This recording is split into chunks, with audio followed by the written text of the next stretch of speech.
जय श्री राम। सनातन धर्म की जय हो। नमस्कार दोस्तों, आज मैं आप लोगों के लिए संक्षिप्त तथा सरल रामायण भाग 9 लेकर आई हूँ। इस भाग में सुंदर का कांड तथा लंका कांड के कुछ प्रसंगों का वर्णन किया गया है। दोस्तों, देर न करते हुए राम कथा भाग 9 की शुरुआत करती हूँ। एक बार प्रेम से बोलिए सियापति रामचंद्र जी की जय। दोस्तों, यदि आप इस चैनल पर नए हैं तो कृपया चैनल को सब्सक्राइब करके बेल आइकन को प्रेस कर लीजिए, जिससे आप सदैव सनातन धर्म से जुड़े रहेंगे। दोस्तों, यदि कथा पसंद आए तो कमेंट में जय श्री राम जरूर लिखें। मधुवन में उत्पात। दोस्तों, जब हनुमान जी सीता जी की खबर लेकर लौटे तो उनके साथी बानर बहुत प्रसन्न हुए। तब सब लोग मधुवन में गए और अंगद की सम्मति से सबने मीठे फल खाए। रखवालों के रोकने पर बानर उन्हें पीटने लगे। तब सब रखवालों ने सुग्रीव के पास जाकर शिकायत की कि युवराज अंगद मधुवन उजाड़ रहे हैं। सुग्रीव ने अनुमान लगाया कि वानर प्रभु का काम संपन्न करके आ रहे हैं। अगर उन्हें सीता जी की खबर नहीं मिली होती तो वे मधुवन के फल नहीं खाते, और सुग्रीव का अनुमान बिल्कुल सही था। मंदोदरी की नेक सलाह। दोस्तों, मंदोदरी ने रावण को समझाने की कोशिश की कि जब दूत इतनी तबाही मचाकर गया है तो स्वामी के आने पर क्या होगा। यह सुनकर अभिमानी रावण बहुत हंसा और बोला कि स्त्रियों का स्वभाव सचमुच बहुत डरपोक होता है। उनका मन कच्चा और कमजोर होता है। यदि बानरों की सेना आएगी तो राक्षसों को खाने को मिलेगा। लोकपाल भी जिसके डर से कांपते हैं, उसकी पत्नी अगर डरती है तो यह हंसी की बात है। यह कहकर रावण ने मंदोदरी को गले लगा लिया। मंत्रियों की चापलूसी। दोस्तों, जब रावण को समाचार मिला कि शत्रु की सेना समुद्र के उस पार इकट्ठी हो गई है, तो उसके मंत्रियों ने कहा कि आपने बिना मेहनत के देवताओं और राक्षसों को सहज ही जीत लिया है। फिर मनुष्य और बानर किस गिनती में हैं। गोस्वामी जी कहते हैं कि जब मंत्री, वैद्य और गुरु ये तीन लोग अप्रसन्नता के भय या लाभ की आशा से हितकारी बात न कहकर कानों को प्रिय लगने वाली बात बोलने लगते हैं तो क्रमशः राज्य, शरीर और धर्म का शीघ्र नाश हो जाता है। विभीषण ने नेक सलाह दी कि पर स्त्री के ललाट को चौथ के चंद्रमा की तरह त्याग दे, अर्थात जिस तरह लोग चौथ के चंद्रमा को नहीं देखते, उसी तरह पर स्त्री का मुख न देखें। उन्होंने सलाह दी, बैर छोड़कर श्री रामचंद्र जी के प्रणाम करो और सीता जी को वापस करके उनकी शरण में जाओ, क्योंकि वे साक्षात प्रभु हैं। अपने शत्रु का गुणगान सुनकर रावण ने विभीषण को लात मारी और विभीषण लंका छोड़कर जाने लगे। जाते जाते वे कहने लगे कि तुम्हारी समा काल के वश में है और अब मैं श्री रामचंद्र जी की शरण में जा रहा हूँ, मुझे दोष न देना। विभीषण का राज तिलक। दोस्तों, बानरों ने जब विभीषण को देखा तो सुग्रीव ने रामचंद्र जी से कहा कि रावण का भाई आपसे मिलने आया है। उसने यह शंका भी जताई है कि शायद वह हमारा भेद लेने आया है, इसलिए उसे बांधकर रखना उचित होगा। जब रामचंद्र जी ने देखा कि विभीषण प्रेमवश रावण का त्याग करके आया है तो उन्होंने तुरंत ही समुद्र का जल मंगाया और विभीषण का राज तिलक करके उसे लंका का राजा बना दिया। शिव जी ने जो संपत्ति रावण को 10 सिरों की बलि देने पर दी थी, वही संपत्ति श्री रघुनाथ जी ने विभीषण को अपना सेवक जानकर सहज में ही दे दी। समुद्र से प्रार्थना। दोस्तों, लंका को जीतने की राह में सबसे बड़ी चुनौती यह थी कि समुद्र को पार कैसे करें। रामचंद्र जी ने सुग्रीव और विभीषण दोनों से पूछा कि समुद्र को कैसे पार करें। विभीषण ने कहा कि हे रघुनाथ, हालांकि आपका एक ही बाण समुद्र को सोख सकता है, तथापि नीति यही कहती है कि पहले समुद्र से प्रार्थना की जाए।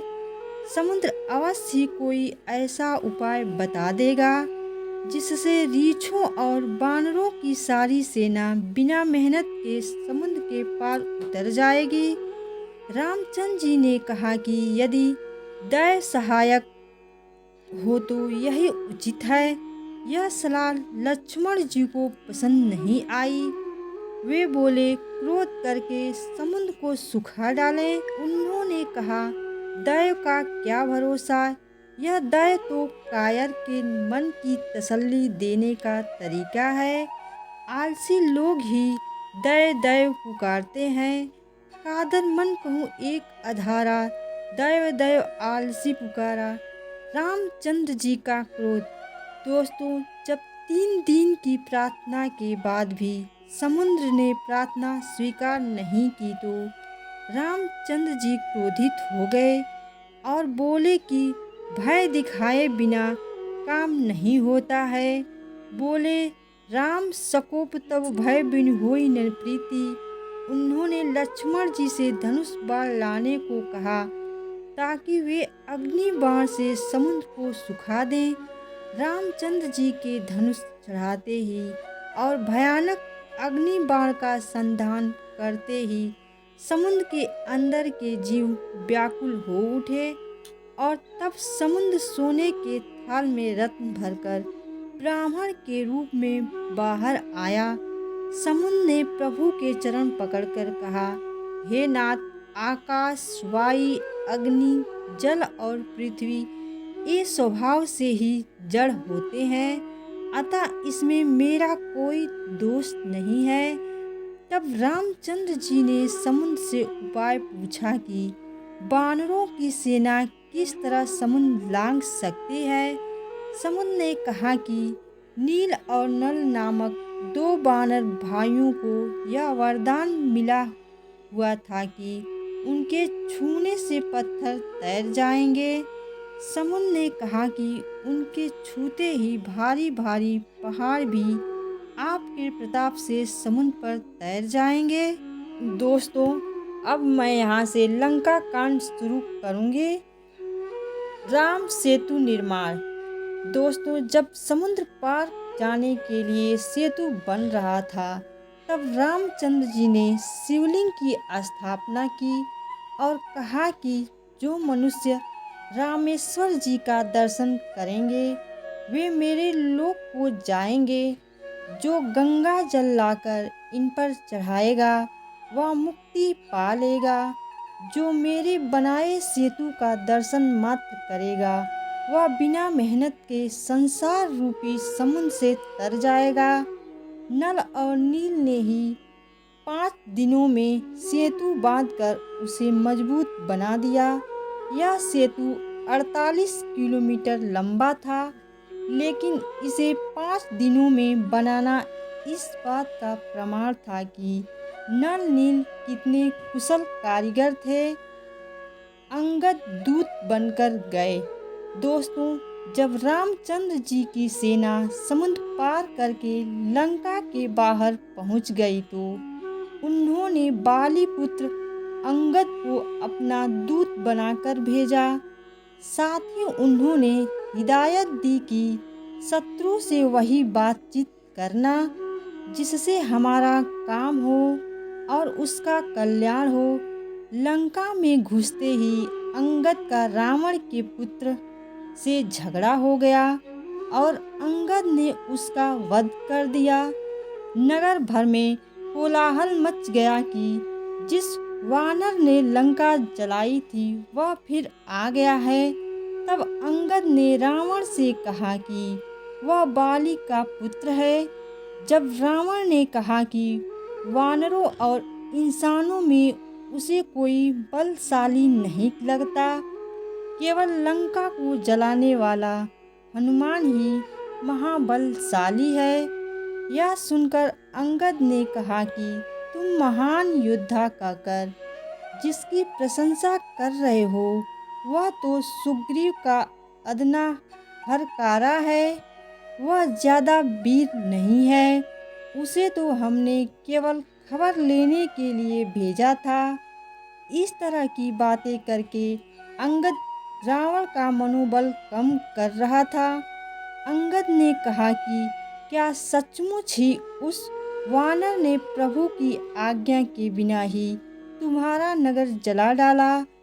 तभी वह लौटकर सुग्रीव के पास नहीं गया और कहीं जाकर छिप गया। दोस्तों, जब अंगद सभा में पहुंचा तो उसके मन में कोई हिचक नहीं था, कोई भय नहीं था। अंगद को देखते ही सब सभासद उठ खड़े हुए। यह देखकर रावण को बहुत गुस्सा आया।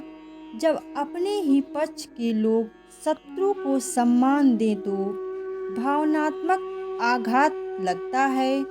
जैसा कि रावण को लगा, वह सोचने लगा कि खाते मेरा हो, बजाते उसका हो, यह तो उचित नहीं। रावण पहले ही विभीषण और उसके मंत्रियों के शत्रु के पक्ष में जाने से दुखी था।